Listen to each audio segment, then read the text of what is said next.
Het-Heru, Namaste. This is Kemetic with another broadcast for you. And today I want to talk to you about the Holy Trinity, which is Ausar, Auset, and Heru. We're going to have a special guest with his Seth, or Seth, S-E-T-H. Now, what you'll see here before you is the carvings from the ancient Kemetic people of their deities. And you can also refer to them by their Greek names, which is Auset is Isis, Ausar is Osiris, and Heru is Horus. Now, the Christian religion borrowed heavily from Kemet. In fact, the story of Mary, the Immaculate Conception, giving birth to Jesus, and Jesus, how he was resurrected, is a direct plagiarized version of the story of Ausar and Auset, in which Auset had an Immaculate Conception from the Benu bird and gave birth to Heru, who went on to avenge his father's murder to resurrect him back to life.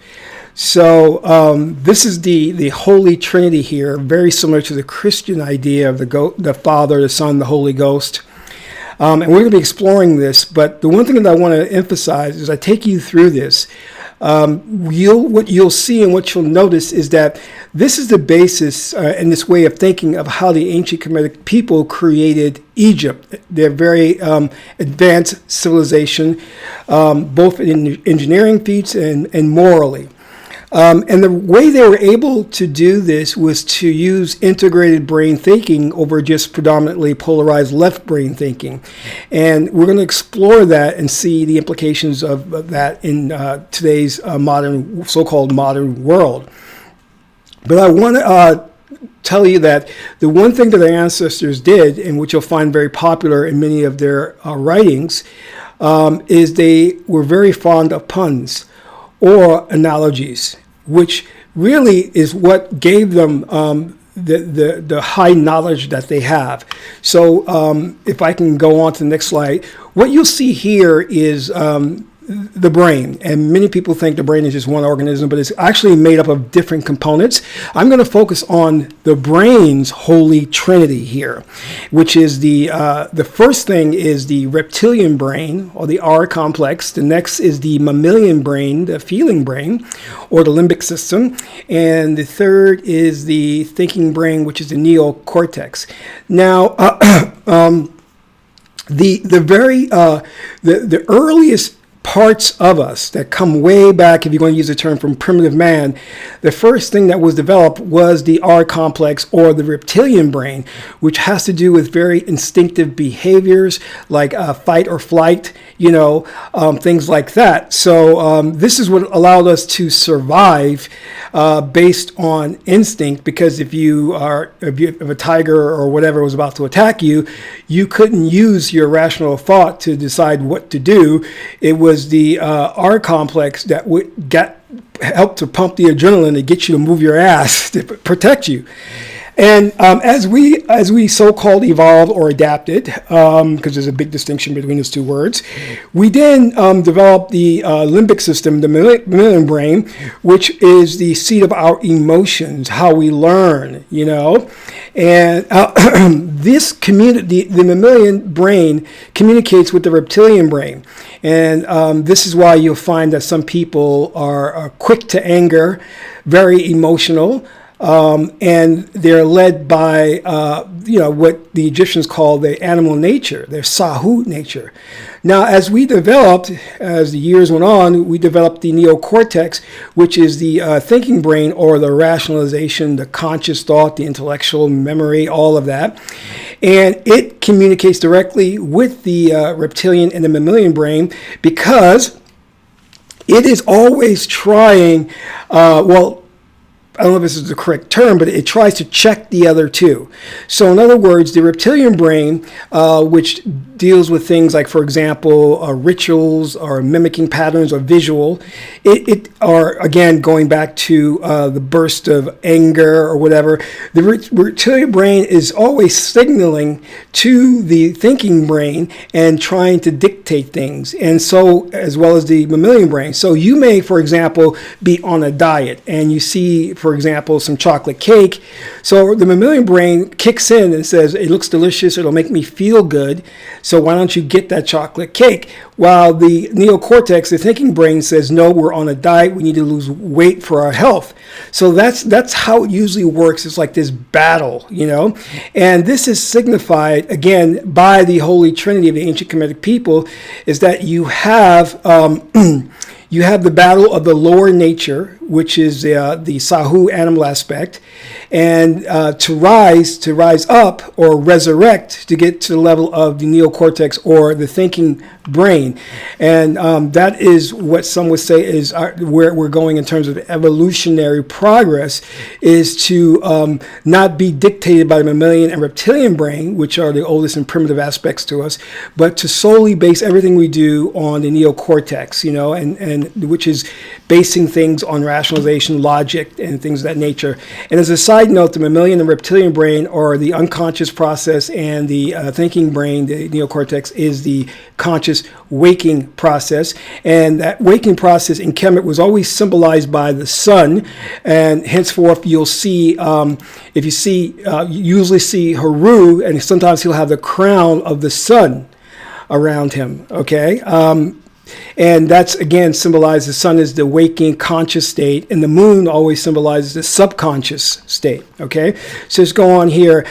This is more detail about the 3 parts of the brain, just letting you know, like, what aspects they govern, and what attributes they either inhibit or push forth, okay? So if we want to move on, this is Seth. This is the evil god Seth, and he killed his brother Ausar, or Osiris, and took control of Kemet and ran it into the ground. And you see symbolized by this long-snouted creature, and this is what the ancient Egyptians did. They used these animals, whether it be the head or the body, to symbolize the division between the man or woman and the animal nature. And again, going back to the example of the 3 parts of the brain, the Holy Trinity. Seth, he took control, and Seth is primarily the R complex, or the reptilian brain. And the idea here is that our ancient ancestors were trying to communicate in an allegory, was that the story of Ausar and the Set is that, Set killed his brother Ausar, and then it was Auset who had to go and find his pieces, because he was cut up into 14 pieces, and she found his pieces, assembled them, and helped to resurrect him back to the throne of Egypt. Right? So if you look in detail to that story, it is giving you a wealth of information as to how our human nature works, how the brain works. And going back to the neocortex, the mammalian and the reptilian brain, we talk about the Set is the emotions. She's the seat of emotions, because she's the nurturer. She nurtured Heru so that he can get to a point of where he became a warrior, a king, to avenge his father's death and to take the throne back from Set. And again, there are various different stories to this, but as you will see that these right brain, integrated brain cultures like Africa and all the other ones predominantly of melanin content, these stories were not just stories. They were grand metaphors for the inner workings of the mind and the universe. And hence, by understanding one thing, you understood many things, which is why they were so much into puns. Okay? A lot of their writings dealt with, like, it's one of their writings, which is very interesting. It dealt with a story within a story within a story, so it was a pretty interesting one. Okay, so as we move on, we go and we're showing here is Heru, and opposite him is Set. Now, if you guys remember The Empire Strikes Back, when Luke Skywalker went into the tree that was full of the dark side, Yoda told him that he wouldn't need his lightsaber. And Luke said, well, what's in the tree? He says, only what you bring in with you. So when Luke went in there, he was faced with Darth Vader, and they did a lightsaber duel, and he chopped Darth Vader's head off, and the mask exploded, and Luke saw himself in that basically that helmet, or that head.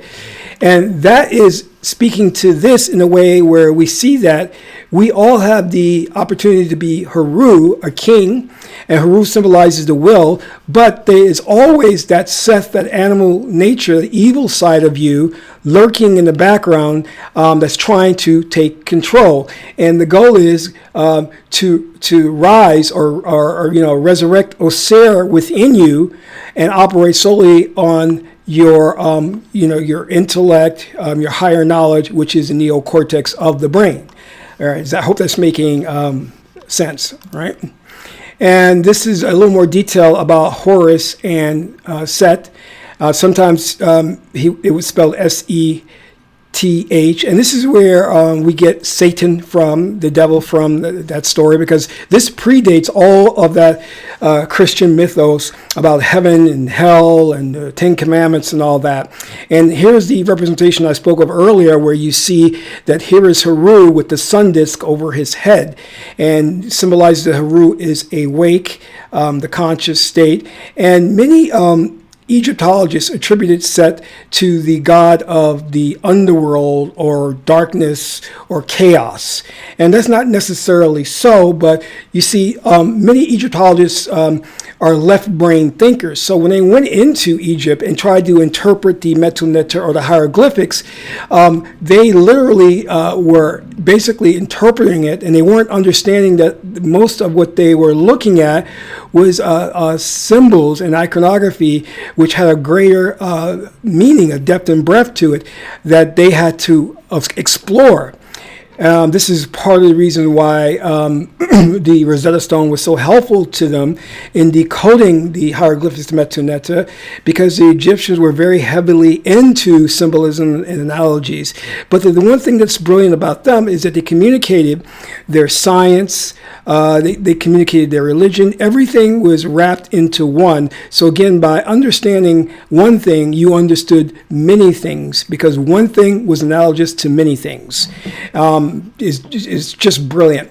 Now, I want to give you a little more detail about how this works.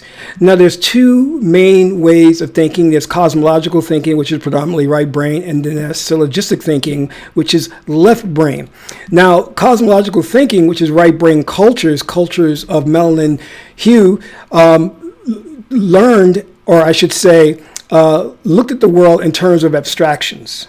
All right, so, and they categorize things according to these abstractions.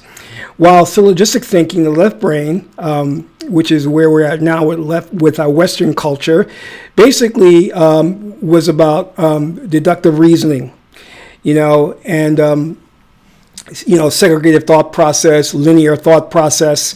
So that is where we're at today, and why the world is in such trouble as it is now, because we're dominated by this one way of thinking. So, for example, cosmological thinking is the ordering of things, and there's a hierarchy of things, but it doesn't look at in terms of a linear hierarchy that is dominated by power. See, the R complex, the reptilian brain, seeks power, okay? And that is, see a totem pole, how you start from the bottom and you go up to the top.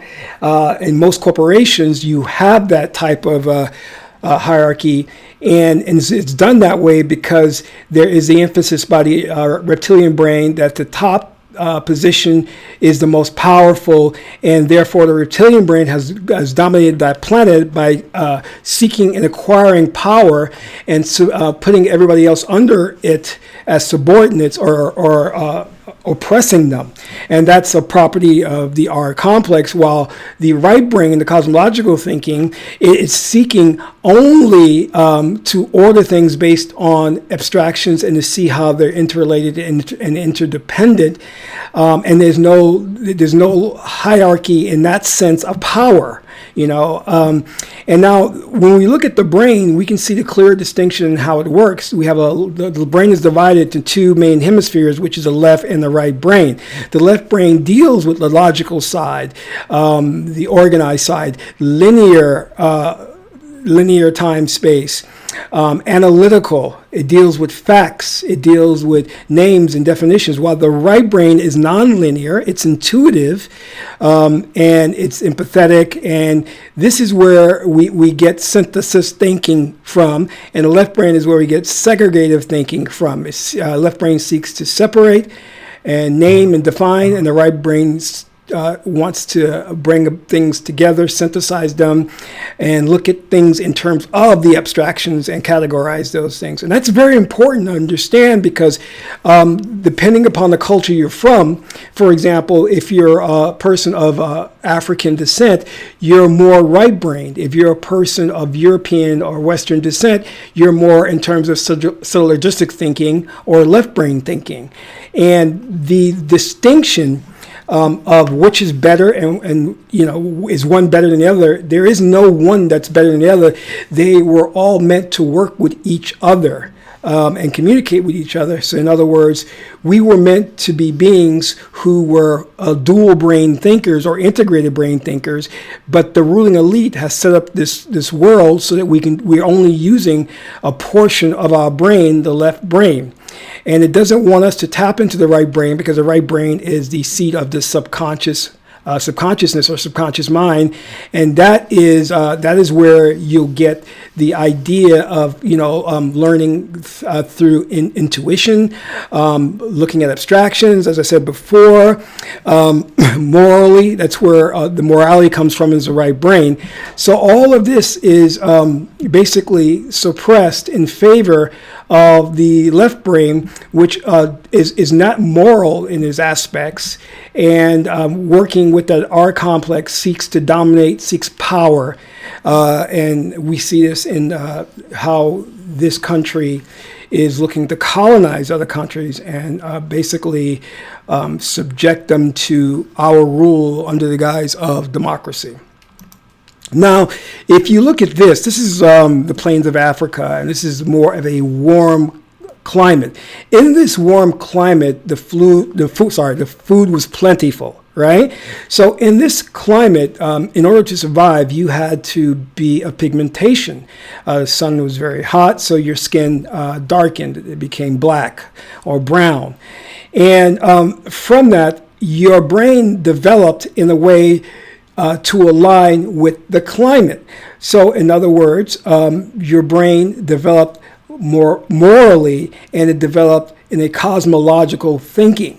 So it looked at the whole of things, and it said, how can we all work together, and how are we all alike?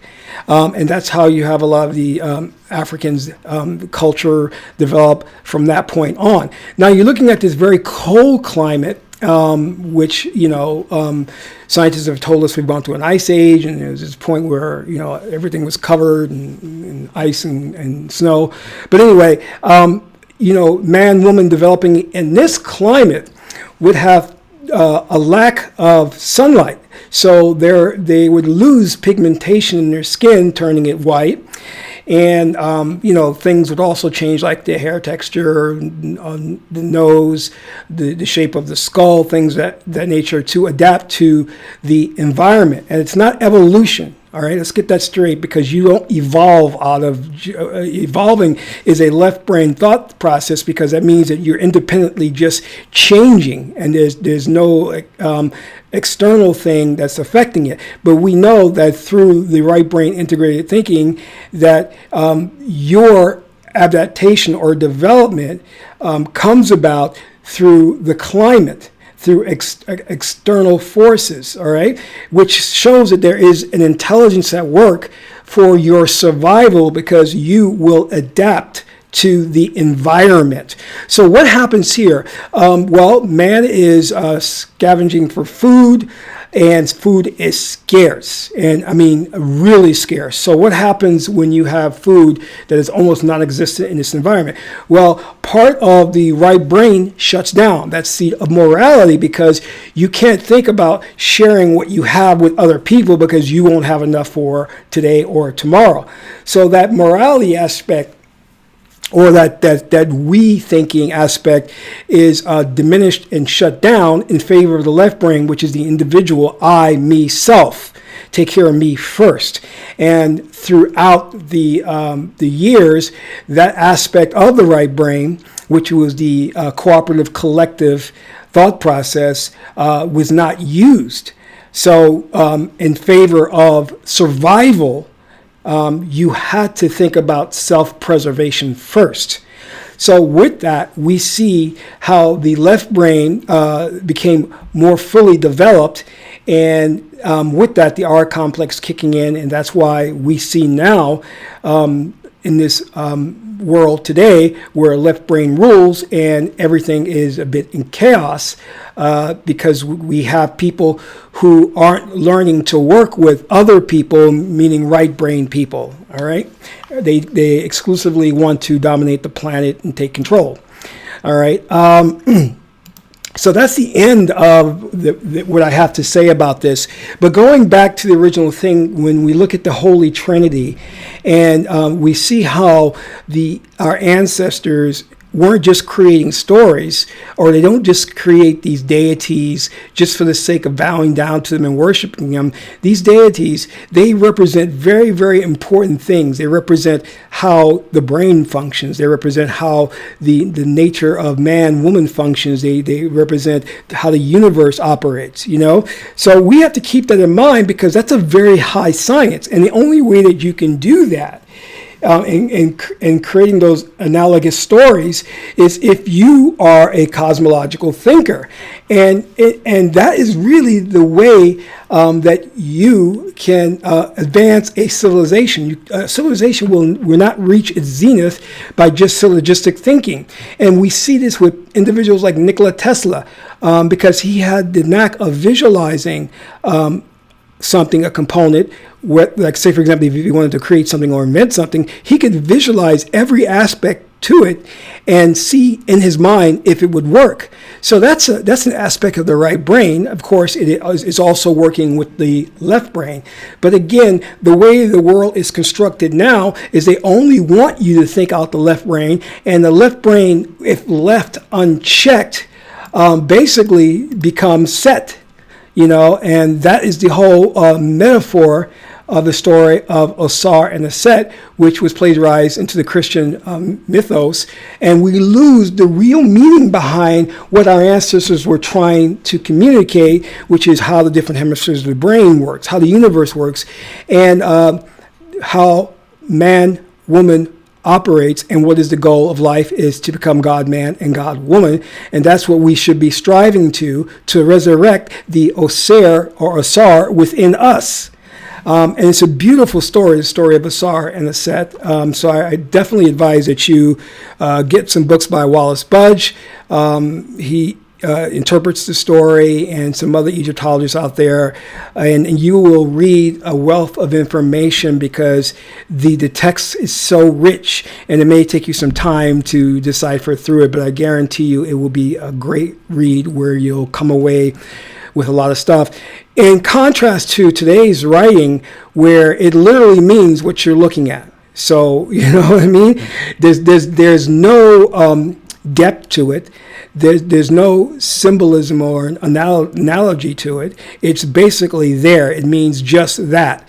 So the way to accelerated learning is to work with visual images, analogous thinking or analogies.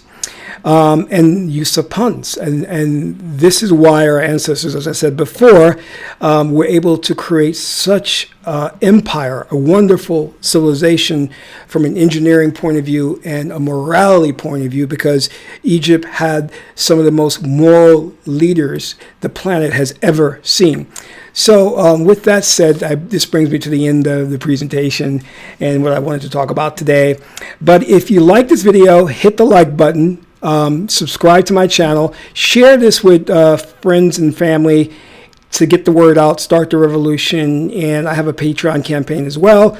You can subscribe to that for as little as $1 a month. So until my next broadcast, this is Cosmological, and Amun Ra.